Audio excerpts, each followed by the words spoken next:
Estamos juntos aqui, mais uma vez, para falar um pouco mais sobre a filosofia, e nesse vídeo sobre filosofia e literatura. Aqui o exemplar de Crítica e Clínica. Gilles Deleuze, filósofo francês. É um trabalho amplo com o psicanalista Félix Guattari.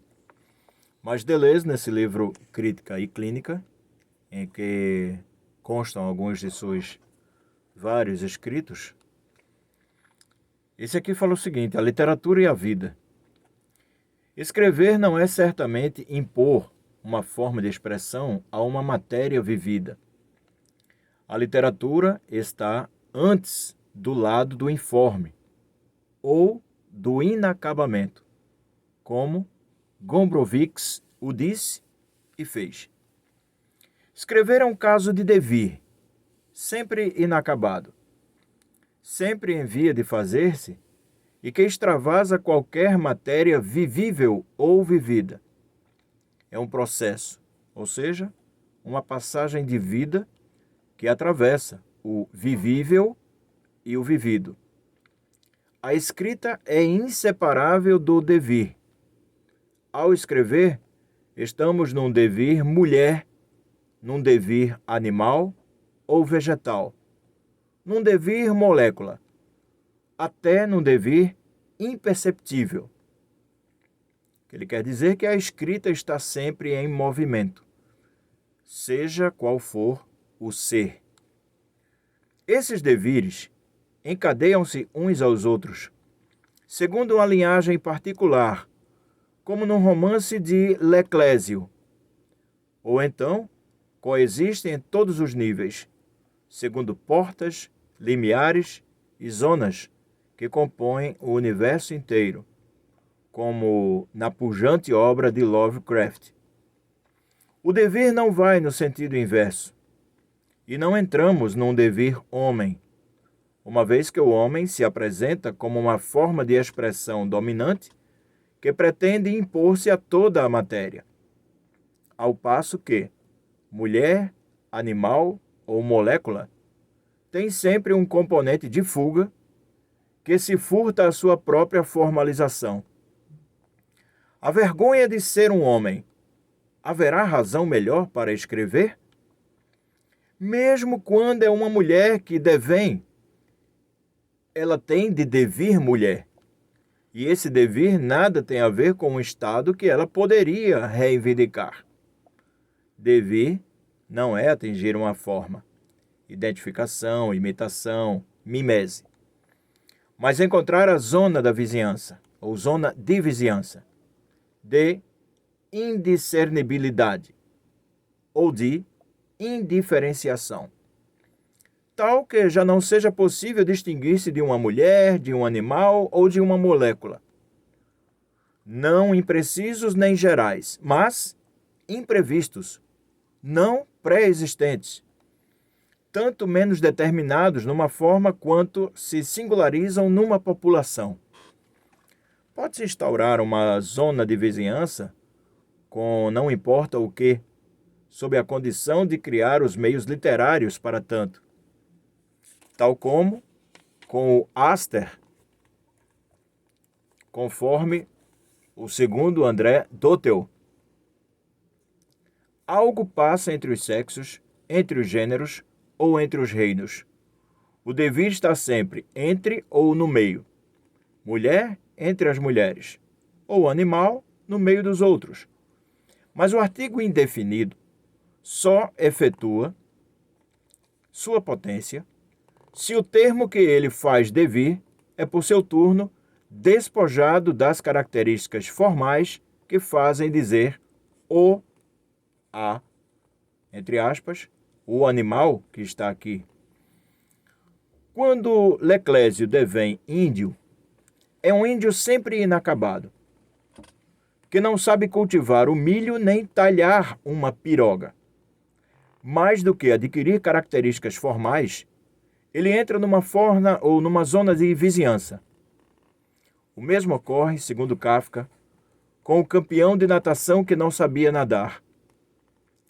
toda a escrita comporta um atletismo. Porém, longe de reconciliar a literatura com os esportes, ou de converter a escrita num jogo olímpico, esse atletismo se exerce na fuga e na defecção orgânica. Um esportista na cama, dizia Michel. Tornamo-nos tanto mais animal quanto o próprio animal morre. E, contrariamente a um preconceito espiritualista, é o animal que sabe morrer e tem o senso e o pressentimento correspondentes. A literatura começa com a morte do porco-espinho, segundo Lawrence, ou com a morte da toupeira, segundo Kafka. Nossas pobres patinhas vermelhas estendidas num gesto de terna piedade. Escreve-se para os bezerros que morrem, dizia Moritz. A língua tem de alcançar desvios femininos, animais, moleculares, e todo desvio é um devir mortal. Não há linha reta, nem nas coisas, nem na linguagem. A sintaxe é o conjunto dos desvios necessários criados a cada vez para revelar a vida nas coisas. Escrever não é contar as próprias lembranças, suas viagens, seus amores e lutos, sonhos e fantasmas. Pecar por excesso de realidade ou de imaginação é a mesma coisa. Em ambos os casos é o eterno papai e mamãe, estrutura edipiana que se projeta no real ou se introjeta no imaginário. É um pai que se vai buscar no final da viagem, como no seio do sonho. Numa concepção infantil da literatura, escreve-se para pai e mãe.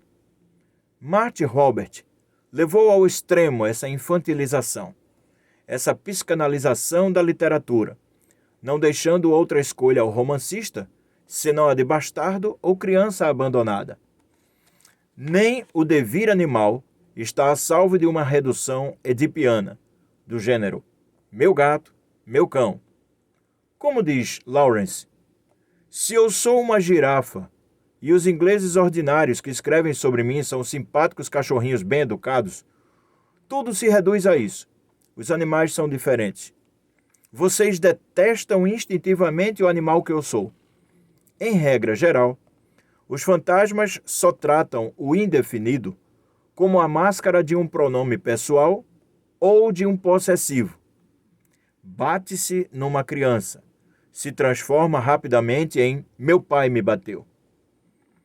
Mas a literatura segue a via inversa e só se instala descobrindo sobre as aparentes pessoas a potência de um impessoal, que de modo algum é uma generalidade, mas uma singularidade no mais alto grau. Um homem, uma mulher, um animal, um ventre, uma criança. As duas primeiras pessoas do singular não servem de condição à enunciação literária.